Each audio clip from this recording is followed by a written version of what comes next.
Meiosis merupakan salah satu dari dua tipe pembelahan sel pada organisme eukariot. Meiosis terjadi semasa pembentukan sel kelamin, sel telur atau sperma pada saat reproduksi seksual. Kekhasan meiosis adalah menghasilkan 4 anakan sel yang memiliki separuh jumlah kromosom sel awal. Reproduksi seksual menghasilkan variasi atau keanekaragaman genetik yang menyebabkan setiap individu memiliki karakter yang unik. Keanekaragaman ini disebabkan oleh meiosis. Video berikut akan mensimulasikan mekanisme terjadinya meiosis dalam membentuk variasi genetik menggunakan model plastisin. Melalui demonstrasi ini, kita akan pertama, mempelajari bagaimana meiosis bekerja dalam menghasilkan sel anakan yang memiliki separuh jumlah kromosom sel induk. Kedua, mempelajari faktor dalam meiosis yang berperan dalam pembentukan variasi genetik. Dan terakhir, mengamati ilustrasi keanekaragaman genetik dalam suatu keluarga yang disebabkan oleh meiosis dan fertilisasi. Sebelum kita mempelajari meiosis, terlebih dahulu kita perlu mengenal terminologi dan analogi yang digunakan dalam model plastisin. Ini adalah bentuk kromosom yang berkondensasi. Satu kromosom terdiri dari satu molekul DNA untai ganda. Gen terdapat di sepanjang kromosom, namun hanya 2 gen yang ditampilkan dalam tiap kromosom pada model ini, dan disimbolkan dengan huruf. Huruf yang berbeda menandakan gen yang berbeda. Genotip adalah susunan gen dalam suatu sel. Sebelum meiosis, sel menggandakan DNA yang akan tampak sebagai duplikasi kromosom. Duplikat kromosom memiliki gen-gen yang sama dan dikenal dengan istilah kromatid bersaudara atau sister chromatids. Duplikat kromosom masih berlekatan pada area yang disebut sentromer. Karena perlekatan ini, kedua duplikat kromosom masih dihitung sebagai satu kromosom. Karenanya, jumlah kromosom sebelum dan sesudah duplikasi masih sama. Sentromer juga menjadi lokasi terdapatnya kinetokor, protein yang berperan dalam perlekatan benang spindle. Dua kromosom yang berbeda dapat diidentifikasi dari gen-gen penyusun yang berbeda. Bila satu set kromosom dalam sel terdiri dari 2 kromosom, maka ini dapat dikatakan sebagai sel haploid. 2 sel haploid yang bersatu akan membentuk satu sel diploid. Sel haploid dapat berasal dari ayah atau paternal ataupun ibu atau maternal. Perbedaan asal garis keturunan kromosom ditandai dengan perbedaan warna plastisin. Antara paternal dan maternal kromosom terdapat kromosom yang mengandung gen yang sama sehingga dapat dipasangkan. Pasangan ini disebut kromosom homolog. Alel adalah bentuk alternatif gen.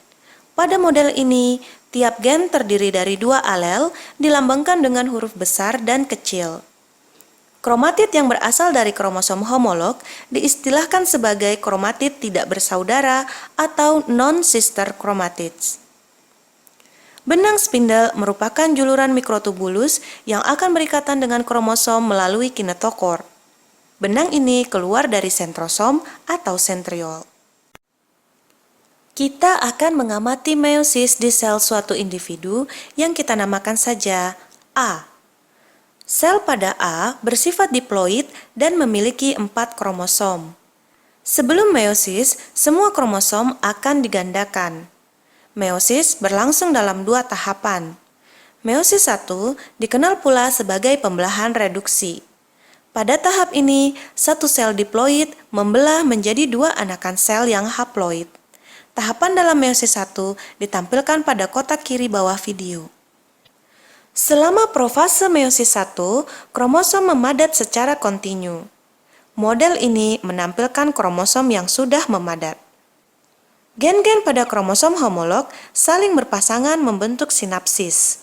Pada awal peristiwa ini, kromatid bersaudara saling berdempetan dengan erat dan tidak dapat diidentifikasi terpisah. Karena kromosom homolog hanya tampak sebagai 2 untaian, struktur ini dinamakan bivalen. Pada saat kromatid bersaudara dapat dilihat sebagai struktur terpisah, kromosom homolog tampak terdiri dari 4 untaian dan struktur ini dinamakan tetrad. Tiap duplikat sentrosom bergerak ke arah yang berlawanan sambil memproduksi benang spindle. Pindah silang terjadi antar kromatid tidak bersaudara pada beberapa titik secara acak. Tetrat mulai berpisah, namun mereka masih berlekatan pada titik pindah silang sehingga terbentuk struktur jembatan atau X yang dinamakan kiasmata. Saat sentrosom mencapai kutub sel yang berlawanan, membran nukleus terdisintegrasi dan benang spindel mulai menginfiltrasi nukleus. Benang spindel dari salah satu kutub sel berikatan dengan kinetokor salah satu kromosom dari pasangan homolog secara random. Spindel dari kutub yang berlawanan berlekatan dengan kromosom pasangannya. Beberapa spindel dapat saja berlekatan dengan satu kinetokor, namun semuanya berasal dari kutub yang sama. Semua homologs berjajar di tengah sel dengan jarak yang sama dari kutub sel pada suatu garis imajiner yang disebut plat metafase. Kedua kromosom dari tiap pasangan homolog terpisah ke arah yang berlawanan. Kromosom bergerak sesuai arah kutub asal benang spindel yang berlekatan dengan kinetokor. Kelompokan kromosom tertarik mendekat ke arah kutub, sementara benang spindel mengalami disintegrasi. Membran nukleus terbentuk kembali. Membran ini melingkupi masing-masing kelompokan kromosom sehingga terbentuk dua nukleus. Sitokinesis tidak termasuk dalam tahapan meiosis. Namun, peristiwa ini mengakhiri meiosis 1 melalui pembentukan membran sel yang memisahkan kedua nukleus menjadi dua sel haploid yang terpisah. Pada akhir meiosis 1, jumlah kromosom telah berkurang menjadi separuh dari sel asal. Kromosom dapat saja tetap dalam keadaan memadat ataupun tidak selama masa antara meiosis 1 dan 2. Namun, tidak terjadi replikasi kromosom. Meiosis 2 yang dikenal sebagai pembelahan ekivalen membagi tiap sel haploid menjadi dua sel anakan yang juga haploid. Meiosis 2 terdiri dari 4 tahapan. Selama profase 2, kromosom memadat. Duplikat sentrosom pada pembelahan kedua bergerak ke arah yang berlawanan sambil memproduksi benang spindel. Benang ini menginfiltrasi nukleus saat membran nukleus terdegenerasi. Benang spindel dari salah satu kutub berlekatan dengan salah satu dari kromatid bersaudara. Benang spindel dari kutub yang berlawanan berlekatan dengan komplemennya. Semua kromosom berjajar di plat metafase. Setiap kromatid pada kromatid bersaudara ditarik oleh benang spindel menuju ke kutub sel. Saat kromatid terpisah, mereka menjadi kromosom yang fungsional. Akibatnya, terdapat dua kromosom pada setiap kelompokan kromosom. Ketika kelompok kromosom mencapai kutub sel, benang spindel terdekomposisi dan membran sel terbentuk kembali. Sitokinesis yang terjadi pada akhir meiosis 2 memisahkan setiap sel menjadi dua sel anakan yang haploid. Semua gamet memiliki separuh jumlah kromosom sel induknya. Perlu dicatat bahwa antar gamet bervariasi dalam hal komposisi alel.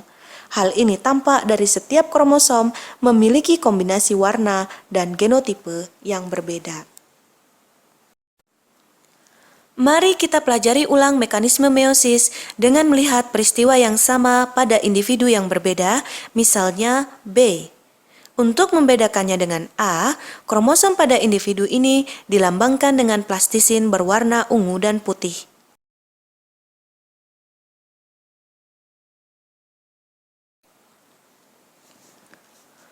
Kromosom memadat sepanjang tahap profase 1. Terjadi sinapsis dan diikuti dengan pindah silang. Kiasma adalah lokasi di mana pasangan homolog saling berlekatan.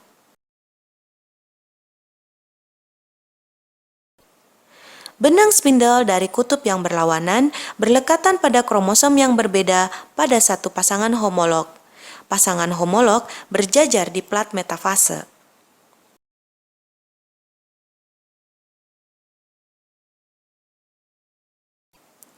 Kromosom bersegregasi ke kutub yang berbeda.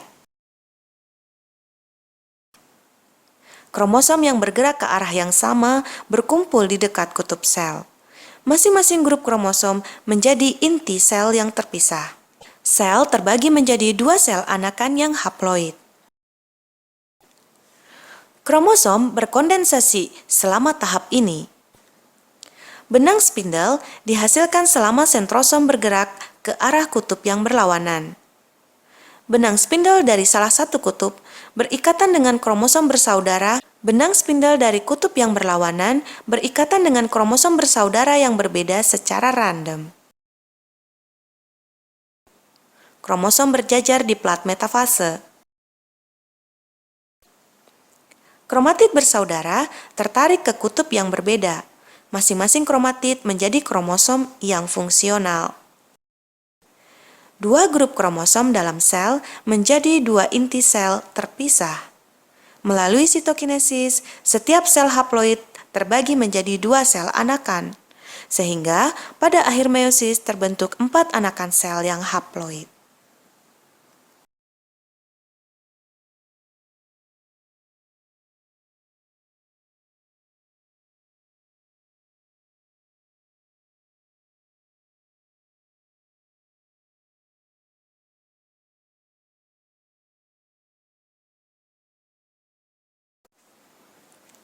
Keragaman genetik akibat meiosis tampak sebagai variasi gamet.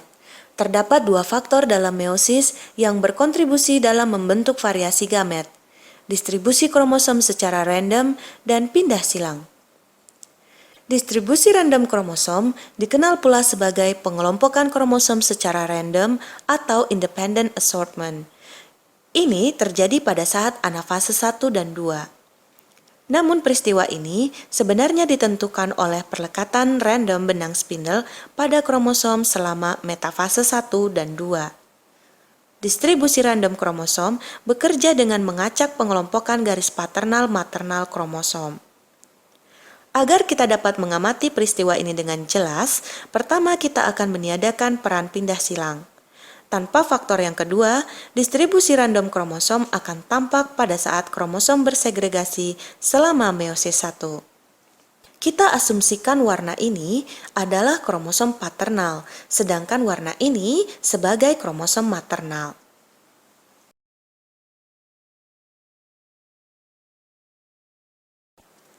Hanya ada satu kemungkinan cara kromosom bersegregasi pada meiosis 1, sehingga terdapat dua kemungkinan gamet.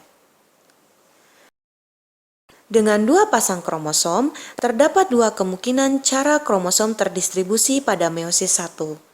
Kromosom dari set yang sama dapat saja terdistribusi bersama, atau kromosom dari set yang berbeda terdistribusi bersama. Pada akhirnya, terdapat 4 kemungkinan gamet. Dua di antaranya merupakan kombinasi kromosom dari paternal atau maternal. Pada sel yang memiliki 6 kromosom, terdapat 4 cara kromosom terdistribusi pada meiosis 1. 3 di antaranya adalah variasi distribusi kromosom paternal-maternal.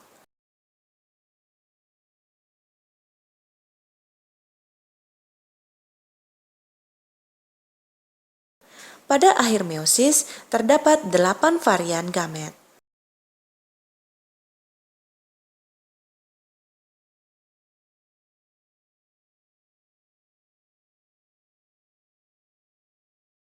Lihat tabel. Kita dapat mengaplikasikan rumus 2 pangkat N dengan N merujuk pada jumlah pasangan kromosom untuk memprediksi jumlah varian gamet.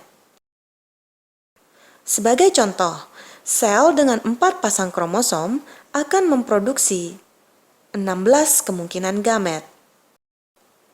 Kita dapat pula menggunakan rumus yang sama untuk memprediksi berapa kemungkinan gamet jika meiosis terjadi pada, katakanlah, sel manusia. Manusia memiliki 23 pasang kromosom sehingga akan menghasilkan lebih dari 8 juta variasi gamet. Hal ini berarti pada manusia dengan hanya memperhitungkan faktor distribusi random kromosom, kemungkinan untuk mendapatkan gamet yang memiliki distribusi kromosom yang sama adalah 1:8 juta.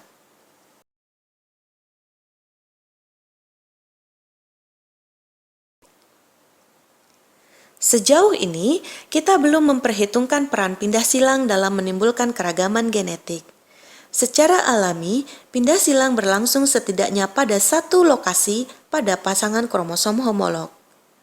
Mari kita lihat bagaimana keragaman genetik gamet yang terbentuk pada sel yang memiliki satu dan dua pasang kromosom homolog jika kita juga memperhitungkan peran pindah silang.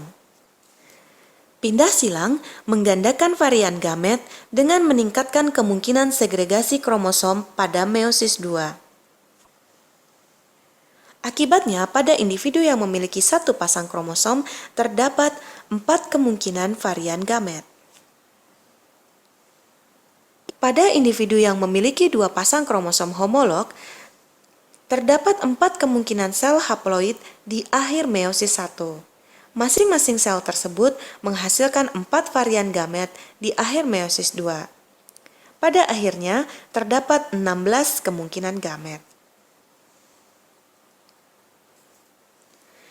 Pindah silang meningkatkan kemungkinan gamet dari jumlah varian yang dibentuk oleh hanya distribusi random kromosom. Jumlah kemungkinan gamet meningkat menjadi hingga pangkat 2. Karenanya, sel yang memiliki 3 pasang kromosom akan memiliki 64 variasi gamet dari pengaruh distribusi random kromosom dan pindah silang.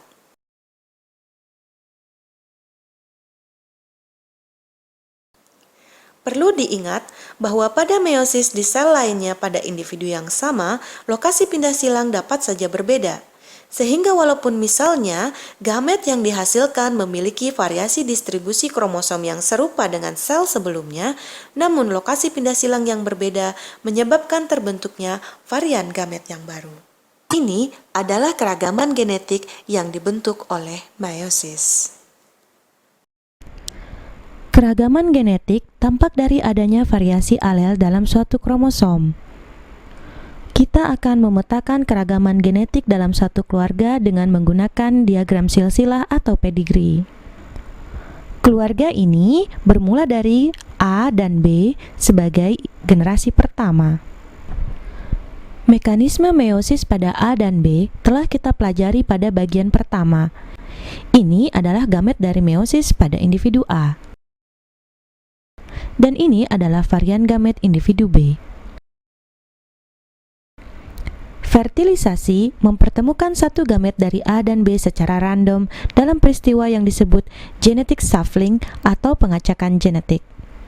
Fertilisasi menyatukan dua gamet yang haploid menjadi satu sel tunggal diploid yang disebut zigot. Individu baru ini, C, mewarisi kromosom dari ayahnya paternal dan ibunya maternal.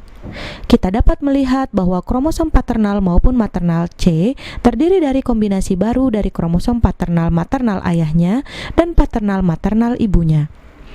Komposisi alel pada tiap kromosom di C berbeda dengan komposisi alel pada kromosom kedua orang tuanya.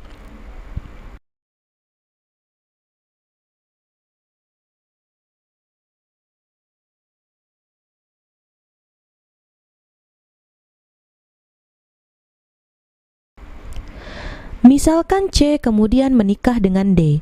Karena berasal dari luar garis keluarga, kromosom D disimbolkan dengan warna merah dan hijau. Baik C dan D mengalami meiosis untuk pembentukan gamet. Kita akan melihat perilaku kromosom selama peristiwa meiosis pada keduanya secara berurutan.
Berikut ini adalah gamet pada individu C.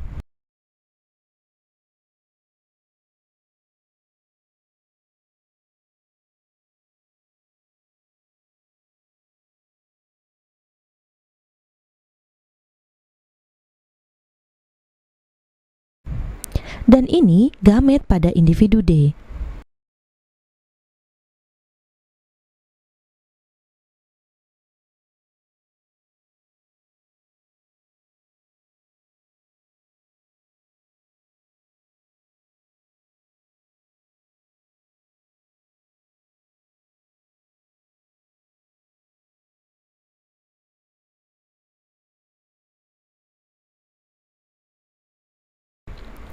Fertilisasi menggabungkan secara random gamet dari C dan D dan membentuk individu baru E.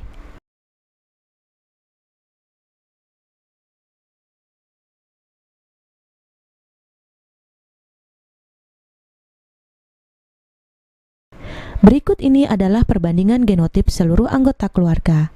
Adakah di antara kromosom mereka yang memiliki alel yang sama?